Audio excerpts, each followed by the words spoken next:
Were you always seam swing bowler? No, I was a batsman. Again, like in men's cricket, I scored runs. Well, there wasn't really pathways. So now I know now from working with England under 19s and the county talent pathways and how they work, and players don't really get missed. And then the Gloucestershire era. Yeah, I think we changed the way that one-day cricket was played in this country for sure. In terms of swing bowling, position of the ball in the hand. Everyone's grip's different. Jimmy Anderson grips the ball different to Stuart Broad, who grips the ball different to Mark Wood, who grips the ball different to Jofra Archer. You've got to find your own way to make the ball move. So be really curious about using different grips and different pressures on the ball, different seaming positions. But yeah, reality is that your hand has to be behind the ball, so you have to get your hand directly behind the ball, but moving the seam around and finding how to be creative and curious about what happens when the ball hits the wicket in different conditions, I think is a really vital part of fast bowling. Everyone knows about that 2005 Ashes summer, but picking up on your T20 debut, do you feel that almost set the tone? Yeah, Michael Vaughan spoke before the game. Well, I might have been in the team meeting a couple of days before. He said, look, this is the start of our summer. This is the start of our Ashes campaign.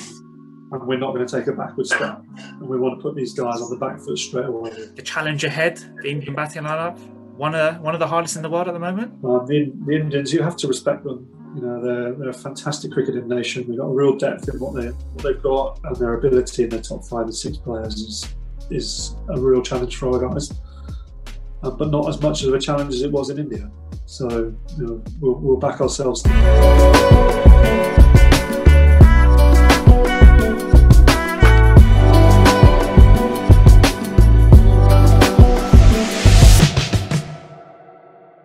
So Cricket Love Stories with me, Neil Cabgram. Today we're joined by John Lewis. John, how's things going? Yeah, really well, thanks, mate. Nice to be on. Hope everything's going all right with you. Yeah, absolutely. Despite these crazy times, let's take it all the way back with yourself. You're born in Aylesbury. Was cricket always your number one sport? Cricket was my number one sport. Yeah, I suppose it was. Whilst I was born in Aylesbury, I didn't spend much time there. I was brought up in Swindon, probably from the age of sort of 1 or 2. And my father tells me a story about how clumsy I was as a toddler, and a really young kid. And so he decided by just starting to throw the ball to me would help coordinate me. And so I was literally walking to tables and they checked my eyes. I think my eyes are okay, they're not so great now, but and so he started just throwing the ball at me in the garden.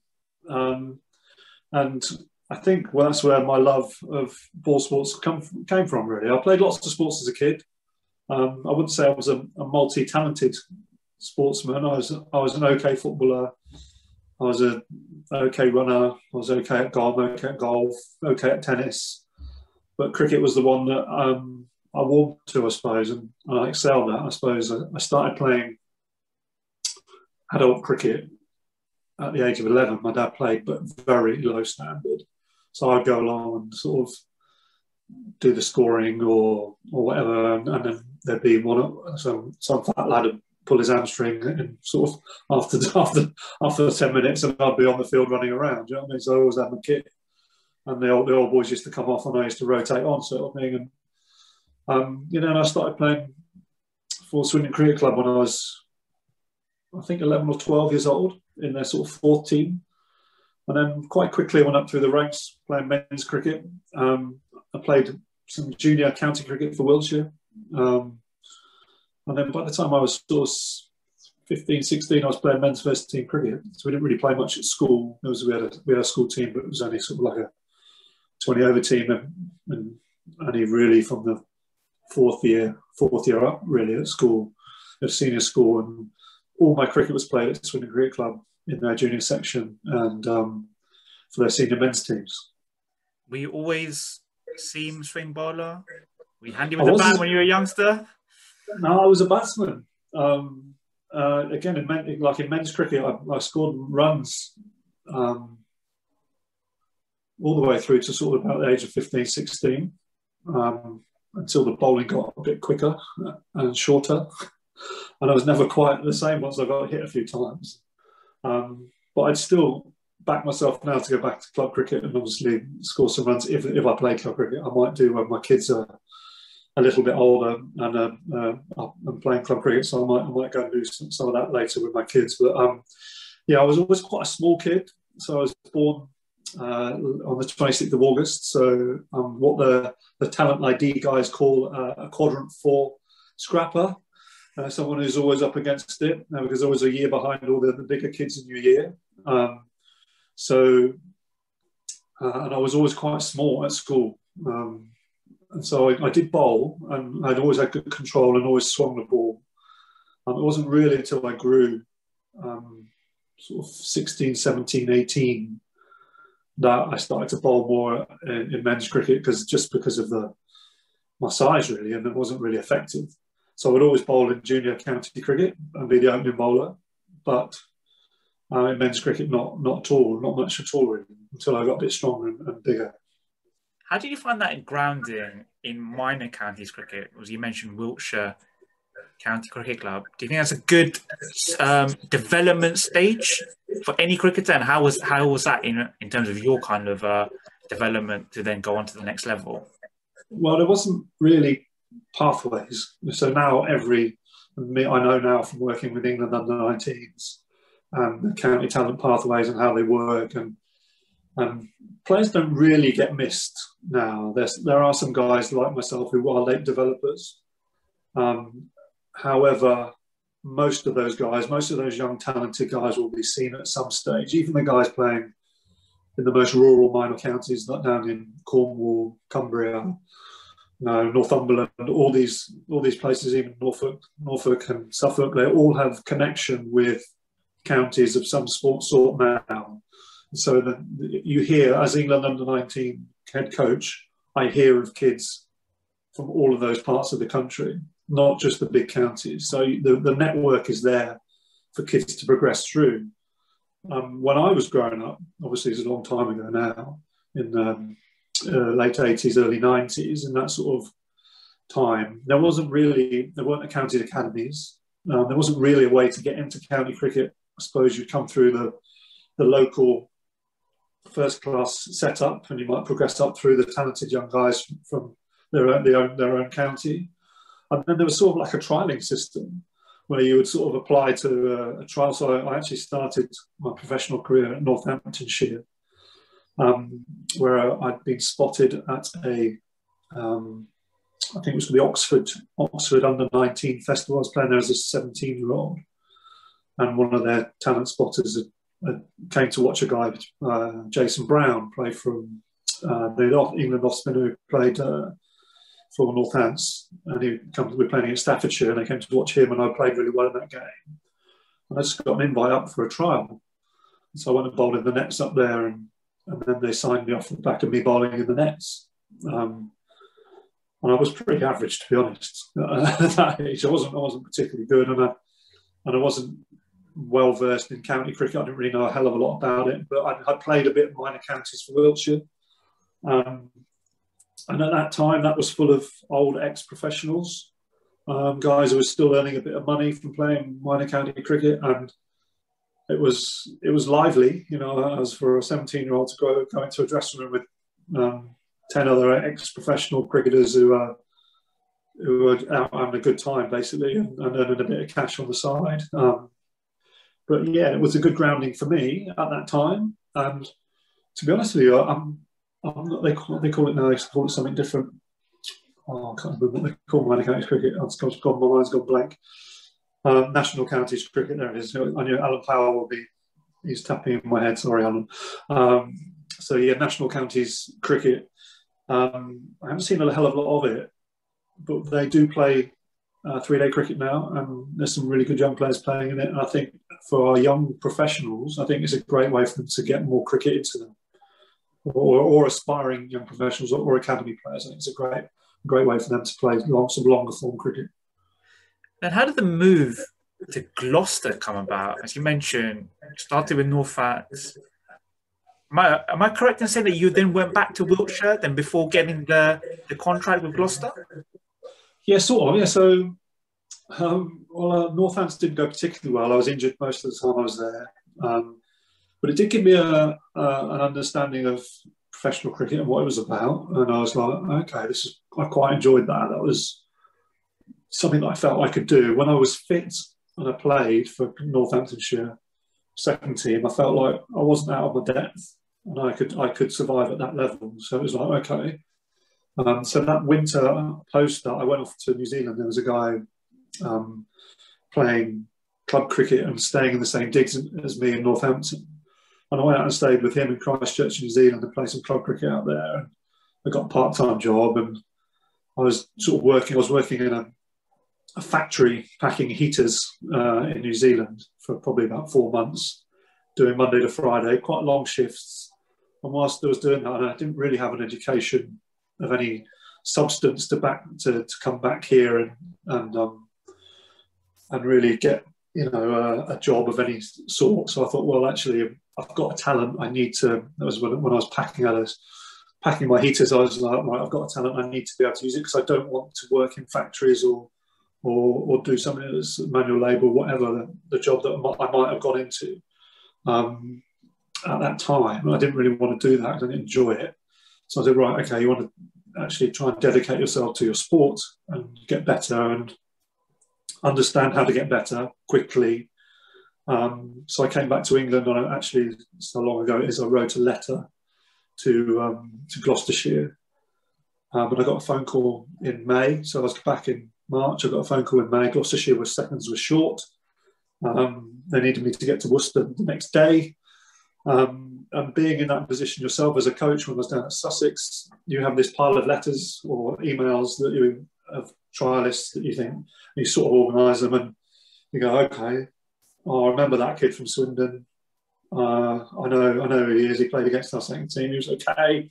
Let's give him a game. You know what I mean? So just as you're filling a space really as a second team coach. But I went up there. I got this moment getting the train up there because I couldn't drive at the time. I got the train up to Worcester, carried my kit, went down the ground, walked in the dressing room, didn't know anyone, didn't really know the coach, and then played the game and did really well. I did okay. And then they said, well, come play next week. And it sort of just went from there. I played week after week after week in the second team. And by the time I got around to the end of that season, I was playing the first team. Not without really knowing that much about what I was doing. Do you know what I mean? Like, and Gloucestershire had a couple of injuries. Like now, they have a smaller squad. They had a couple of injuries, and I think their overseas player was Chavagal Srinath at the time, and he went home. He had some cricket for India that he had to go and play. Had a couple of injuries, and I was bowling well in the second team, and I leapfrogged some of the professional staff players to play at the end of a season where there wasn't much riding on the games for Gloucestershire. So from that point on, they gave me a contract because I did well. I got 4 wickets on my debut against Warwickshire, who were going on to be the champions at the time. I also got a pair, which got that out of the way nice and early. I suppose I didn't really play much second team cricket after that until right at the back end of my career when I was coming towards retirement. So I was very fortunate to work out how to survive in professional sport, first of all, and then how to grow and how to make sure that I was able to maintain my standards and get better. When you first came into the Gloucester setup system, was a lot of emphasis in terms of your training based on the technical aspects of bowling? Or, as you said, you just came into it and almost found a way to make it work, and then you developed as you grew through the ranks? And then now as a coach at the highest level, has your mindset changed? Or is it the case of you just want the bowler that you're working with to work it out and utilise skills that they've almost honed and found themselves as at a young age? It's a good question. First of all, we didn't have a coach when I first started at Gloucestershire. So we had a coach of sorts. He was more of a manager organisers. So basically, what happened was the guys you bounced ideas around off all the senior players. I was really fortunate to have some really strong mentors at a young age. Courtney Walsh being one of them. Mike Smith helped me a lot. Kevin Cooper was one of the old bowlers that played for Nottinghamshire and come down to Gloucestershire. We bowled similarly, and he helped me a lot as well. So those three guys, when I first got in the Gloucestershire team, really looked after me and helped me with my bowling. So technically, I don't really have any particular understanding of my technique. It was all about how do I get the ball in the place that I want to get it on, and have I got the mentality and resilience to be able to do that over and over again. It wasn't really until I had an injury myself, stress fractures in the back, that and John Bracewell arrived from New Zealand, and he had a much stronger grounding in technical coaching. And then I started to understand the technique of fast bowling because of the injury that I had and how long it kept me out for. It kept me out for a whole season. And the fact that I had to remodel my action, not massively, but it just gave me an understanding of arm path and feet alignment and stuff that's really important to fast bowling, hip drive, all those sorts of things that John talked about. As he was a spin bowler, obviously, but he had a fast bowling brothers in New Zealand, and he was really integral to me understanding fast bowling technique and actually really improving my cricket as a young fast bowler.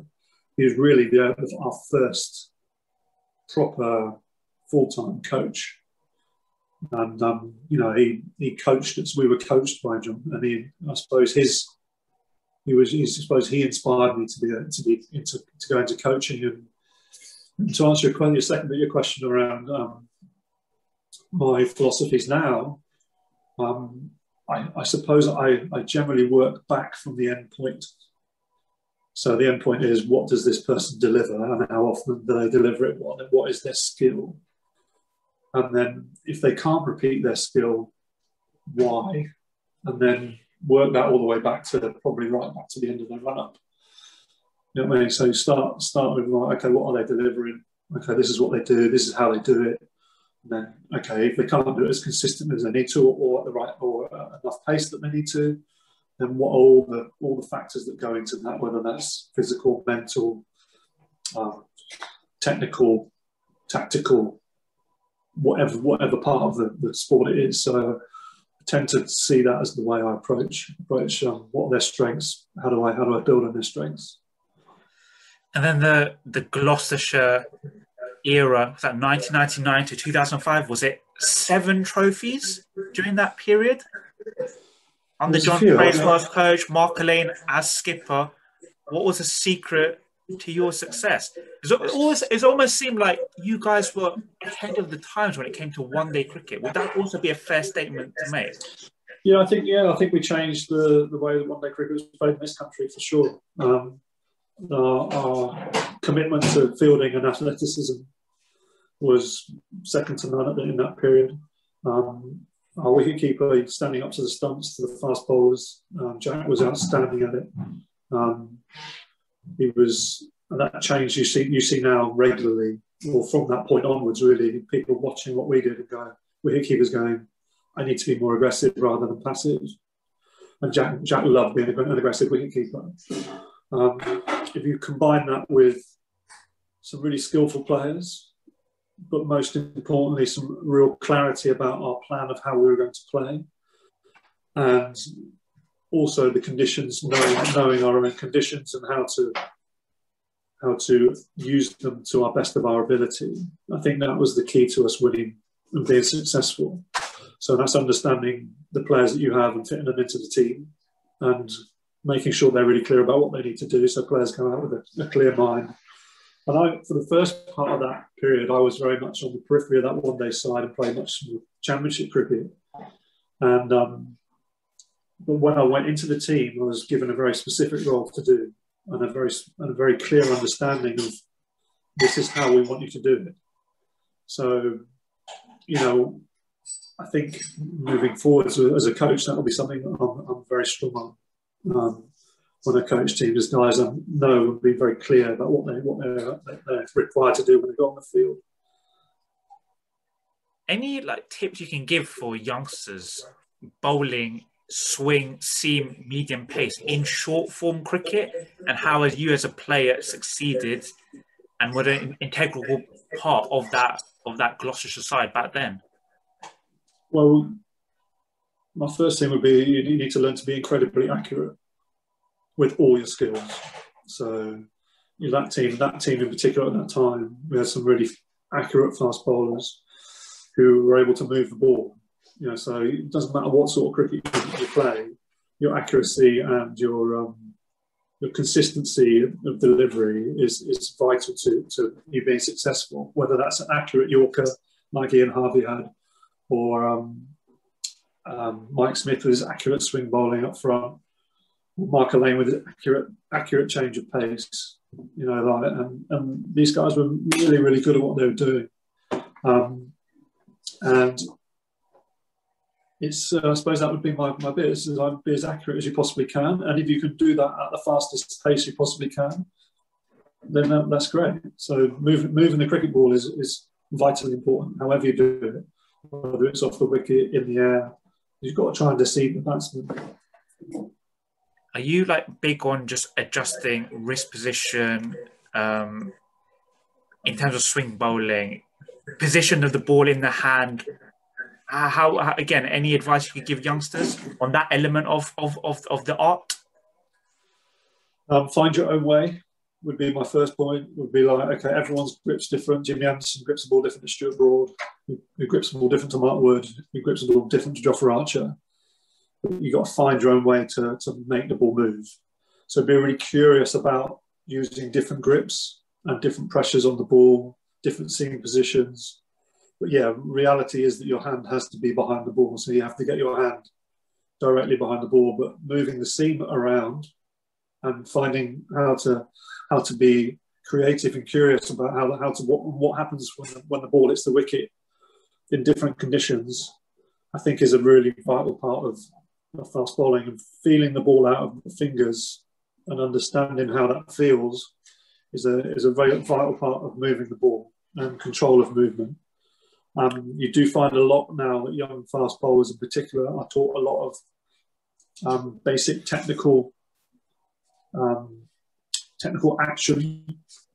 parts of their action, rather than remembering the last little bit is how the ball feels out of the fingers. So yeah, it's important to have strong, repeatable bowling actions. Really, really important to have great basics to help you be more accurate. However, you've got to be able to feel the ball out of the hand and move the ball, because it doesn't really matter how fast you bowl. If you bowl 100 miles an hour, you don't move the ball, you're not really an effective bowler. Batsmen aren't too worried about that sort of pace, but what they are worried about is that pace and it moves. So movement is crucial. We've seen that throughout this summer already in Test cricket this summer. The New Zealand fast bowlers have moved the ball considerably, and from different angles. Two left armers, big tall guy in Jameson, clever swing bowler in Southey, and they've become a really effective group. Really effective group of bowlers, and batsmen find it difficult to line different sorts of bowlers up and guys who move the ball differently. So yeah, movement is really, really important. And you see when there's lack of movement, how much easier it is to bat. And then 2005, that period, did you see your game more suited to long form cricket, short form cricket, or did you feel you were actually reaching the peaks and you were capable of executing in all formats? Because you're drafted in a couple of test squads. You made your T20 debut that year as well. So how did you see things for you personally that year? Well, I always felt that long form cricket was my strongest form, and I enjoyed it much more as well. I was more passionate about playing Test cricket, one day international cricket, or T20 cricket. don't think many young cricketers will say that now, because obviously the financial rewards that you get for playing white ball cricket are huge. But I felt very comfortable playing international cricket. I didn't really feel exposed at any stage, but I just didn't get selected that often. You know what I mean? So every time I played, I felt really comfortable. I felt like actually I did okay, and my numbers will back that up. But at the time, there was a lot of you find that now with in my position now, I see lots of guys just on the periphery of playing for England and getting frustrated that they can't get in. But you have to understand that you've got to get someone out, or someone's got to become injured, or to create your own opportunity. And at that time, we had Hoggard, Harmison, Flintoff, Jones, Anderson was coming through, Broad was coming through. Some really, really fine fast bowlers. That was Tremlett was bowling particularly well at the time. Stephen Finn, Graham Onions, those sort of guys, and really, really top quality fast bowlers. And it was really hard, and it should be really hard to get into the England cricket team. So, there were times where I felt the selectors could have selected me, but they didn't for whatever reasons they wanted. And there were times where I thought, I'm doing all right here, and I just need to get some more games to show people what I can do. But I was never really, I don't think Duncan Fletcher at the time, who was the coach, really fancied my style of bowling, or at least he didn't fancy that myself and Matthew Pollard playing in the same team together. And with Hoggy being such an effective bowler and someone who, hardly ever got injured, to be honest, to be fair to him. And he bowled so well for such a long time for England. It was always my battle to try and get him out of the side. I remember a test match at Lords against Pakistan, I think in 2006, where he'd split his webbing like 3 or 4 days prior to the game, and the day before the game he had this massive bandage on his hand. I thought, right, this is my opportunity to push him out of the team, sort of thing. Morning of the game, he comes down, no bandage on, stitches in his hand, all taped up. I'm playing, and I'm like, well, okay.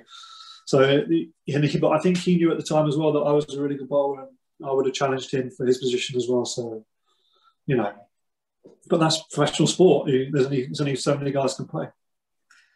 Yeah, everyone knows about that 2005 Ashes summer, but picking up on your T20 debut, that do you feel that almost set the tone?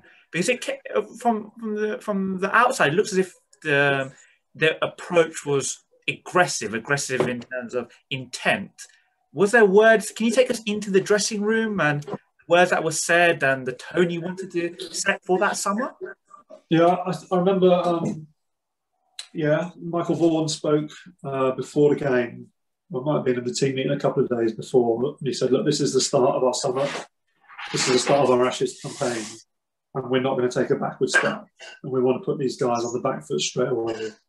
I don't think anyone realised how well we were going to play that day. I didn't even know I was going to play. It was literally last minute. Right, Louis, you're playing this game. I'm like, okay. I was really surprised. I wasn't expecting to play. And, it was the way I like to play cricket, was to be on the front foot and to be aggressive and to be in the opposition's face as much as I can. I felt that gave me my best chance of performing, rather than I wasn't doing that to try and disrupt the opponent. But I was trying to get myself into the battle and compete as much as I can, because I felt that was when I was at my best. So Vaughan spoke about that, and we openly said we're not going to be bullied by these guys.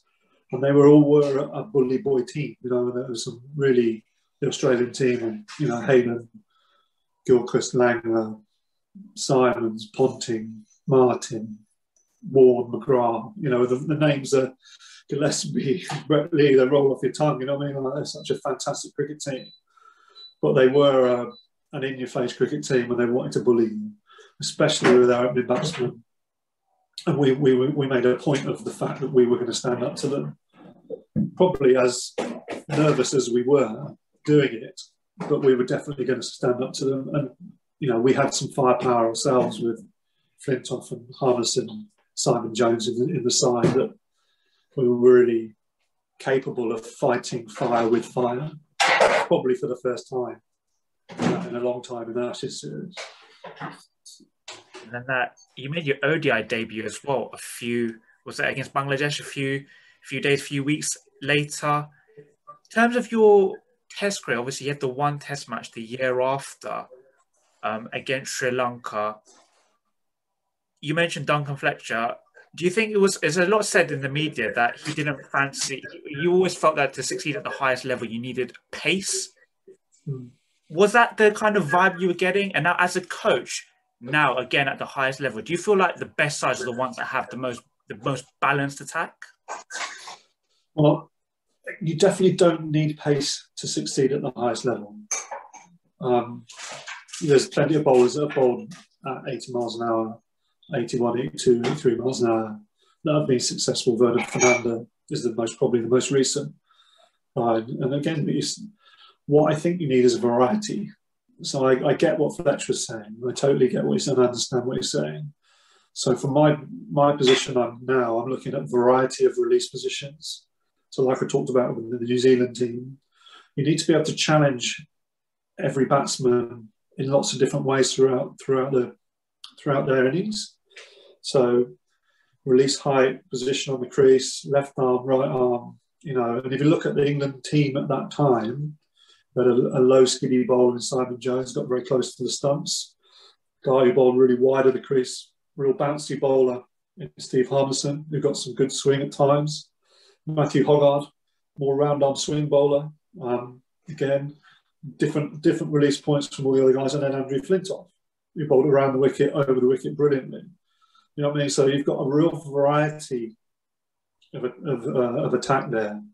And I think, so I get what Duncan Fletcher was doing at the time. He was trying, during that 06 summer, he was trying to find some guys who could fill spots where I think Harmy was injured and Simon was injured.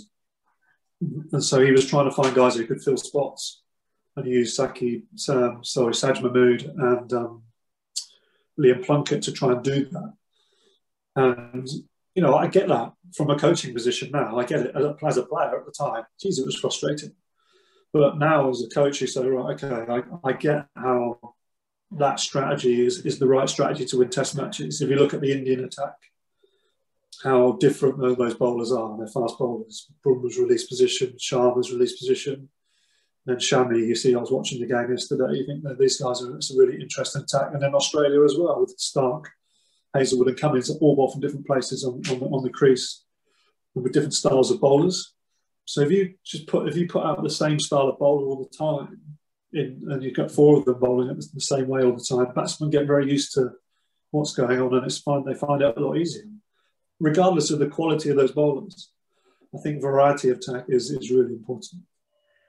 You also made the skipper for Gloucestershire during that period, 2006. Again, did you enjoy that challenge? Yeah, I loved it. Yeah, I really loved it. I felt really honoured to do that. Actually, it was something where I felt actually my international career was sort of, I was on the way out, so to speak, and I was 30, 31 at the time, and I was like, right, this is a really good challenge for me to keep me, again, for myself, to keep in a selfish sort of way, to keep myself stimulated and trying to help Gloucestershire win trophies and try and build a really good Gloucestershire team. It was really, at the time, Mark Lane was head coach, and there was rumours of John Bracewell coming back to coach, and I think Mark got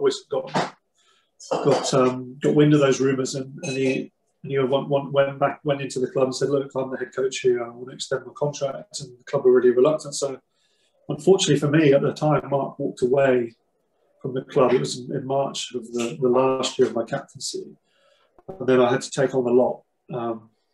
Jack Russell came in to help me, and he was good help to me at the time. But what I needed was more support from the club to basically around the coaching team, around the cricket team. Just had a child, had a testimony year. I mean, I had a lot going on. By the end of that summer, I was absolutely knackered, and I just wanted a break from it all, and just to focus on nothing really, and have a bit of a break. So I stepped down at the end of that season, I don't regret that, but I really enjoyed the time I was captain. I found it a great challenge and something that's helped me when I've come around to my coaching as well. So to understand how different people work and how to manage people. Why do you think, in general, you look at a lot of teams, I would say 80%, 90% of teams even, that the skipper's always a batsman, not a bowler? Why would you say that's usually the norm? And having gone through it yourself, being a bowler and captaining, did you find it difficult separating both elements? Yeah, it's tricky. I would say it's a tricky thing to do, especially in the shortest format where things are moving really fast. Having a bowling captain there, you've got to have a really good right-hand man in vice captain to help you. I think, and someone that you really trust at mid on and mid off that can almost be planning ahead to the next over, because you have to change quite quickly in shortest form cricket. I suppose the one thing I would say with being the opening bowler, the guy who bowls I used to bowl the first two and the last two. My role was quite set, so it wasn't that hard, but I still found it hard. In the longer form of cricket, I don't see any reason why you can't have a bowling captain. The trickiest bit is understanding how to utilise yourself and how not to overutilise, but also not to underutilise yourself. And finding that balance is quite tricky. And again, it's really important to have a really good vice captain or a really good wicketkeeper who can see what's happening in the game and has got. So if you've got good senior players around you as a fast bowling captain, I don't think it should be too hard in long form cricket. In the short form, very tricky.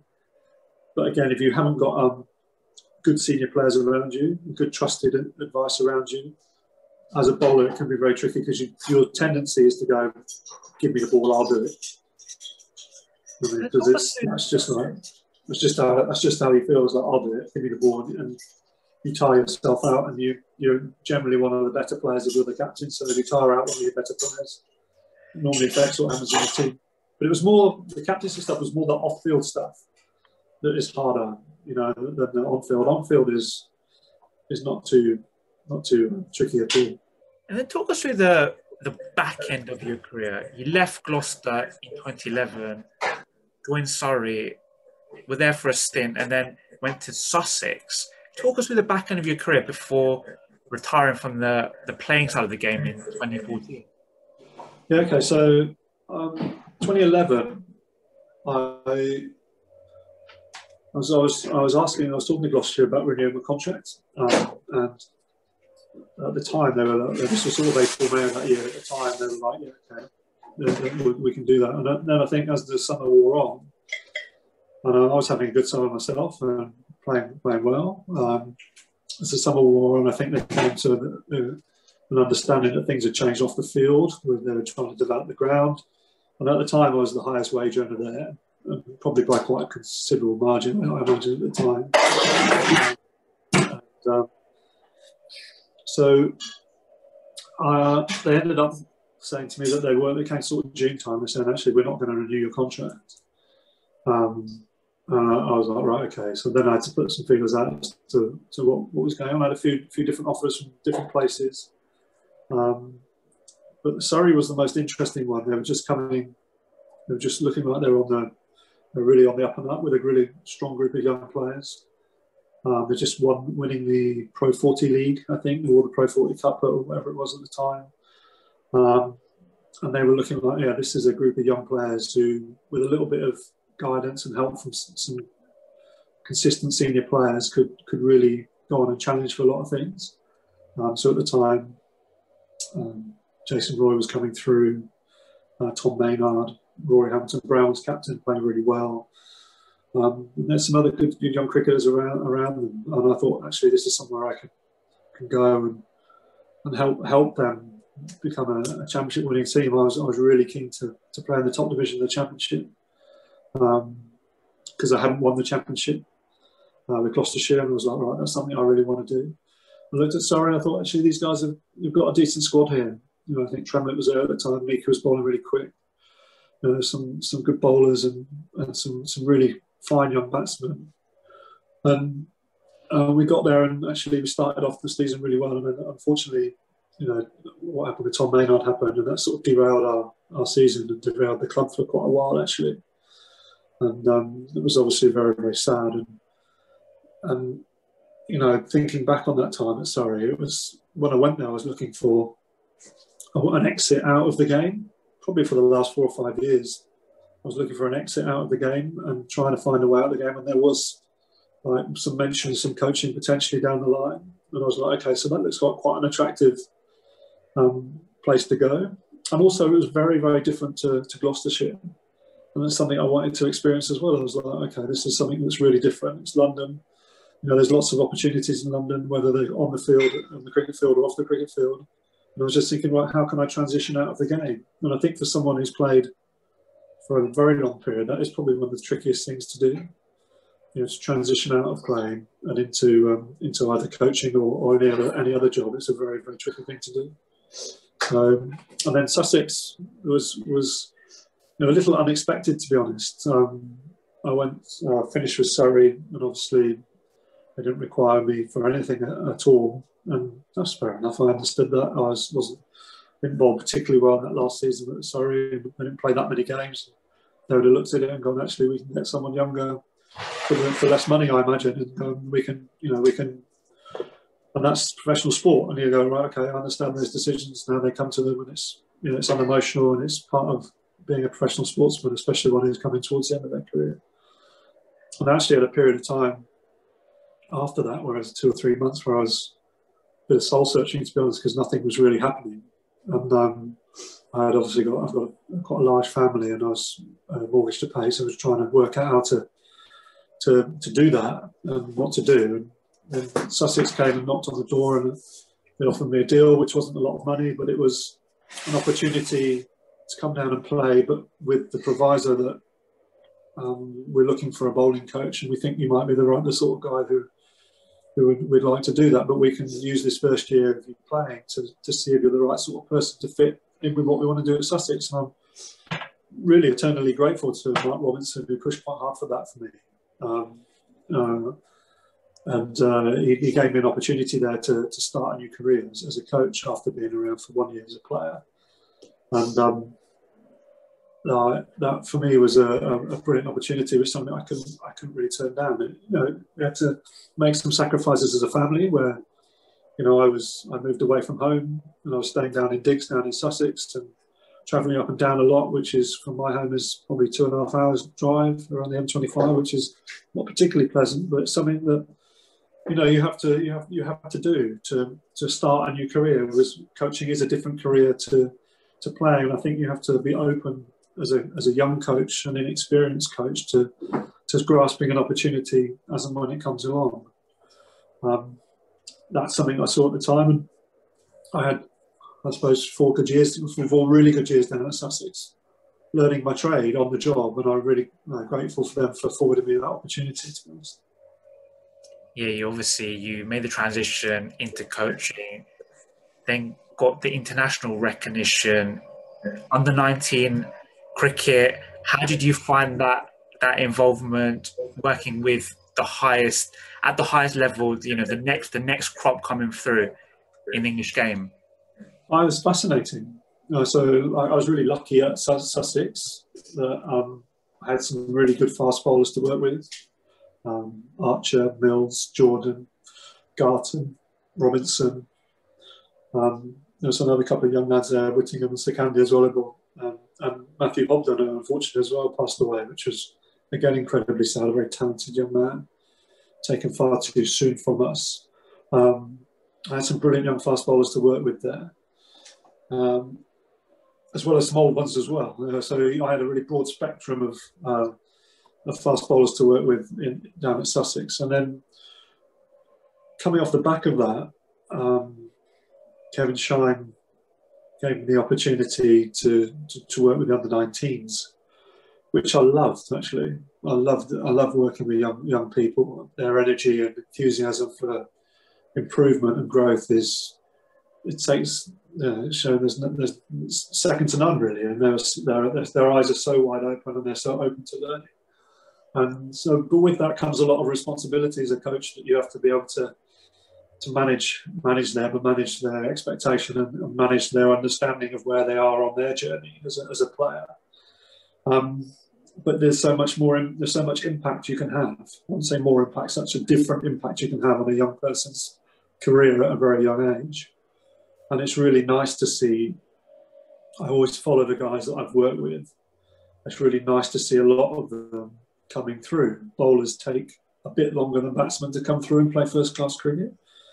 But now, over the period of time that I've been involved, I was involved with the under-19 group. I see a lot of the players that I was involved with now playing first-class cricket, and some have gone on to play international cricket as well. Ollie Pope and Tom Banton, but a lot of them have played Lions cricket, and you can see how they're progressing through. It's it's a fantastic to set guys off on their journey and help them at their youngest age, because there's a lot of work that goes on around the country that is unseen work with young cricketers, and then they get through to the top level, and there's a lot of stuff that's gone on before that. They know that themselves, but the wider public don't really see it. So it's it's really some really good work going on around this country and coaching young cricketers, and a lot of those coaches don't really get the credit for that is due, to be honest. And then now working with the men's first team elite pace bowling coach. Can you just, for example, just say in a test week, what can you just take us and walk us through it, what your role involves during a test week, the stuff you're doing with the bowlers, whether it be analysis, coaching, just general talks, mindset. Can you give us again a little insight? So generally what would happen is, prior to the guys turning up, I would have spent the previous month or so watching what they're doing pretty closely and communicating with them about what they're doing, and helping them with their programs, and working really closely with their county coaches to make sure that they're peaking at the right time to come into the England team, and then obviously liaising with selectors and giving them an understanding of all the information that I have about all the individuals and how that could affect their selection, but not selecting, but passing on information basically. And then from that point, when they turn up and as everyone's been selected, most of my role is to build confidence and give clarity of plan, and give different options to different batsmen. How would you approach this? And then also the guys who have been left out of the team, there's generally 2 or 3 fast bowlers, to manage their program and make sure they're prepared and ready for the next game. So most of it will be around planning and preparation, talking to them about what skills they might require to what batsman, the conditions we're going to play in, how that might affect how they're going to bowl, and just giving them options. All these guys are really experienced cricketers, and they will choose what to do with the ball in their hand on the field. I suppose my job is to try and help them with clarity, give them confidence, and influence them if I feel that they're moving away from the plan that we talked about, or even just question them about, okay, why have you done that? Why has that happened? We talked about this before and you've moved away from it. Most of the time, the guys will have a really good reason, something they've seen on the game, and they've got to react. I suppose the thing as a coach, you should never forget is how hard it was to play. It's very easy sitting either in the commentary box or on the sideline saying, oh, you should have done this, you should have done that.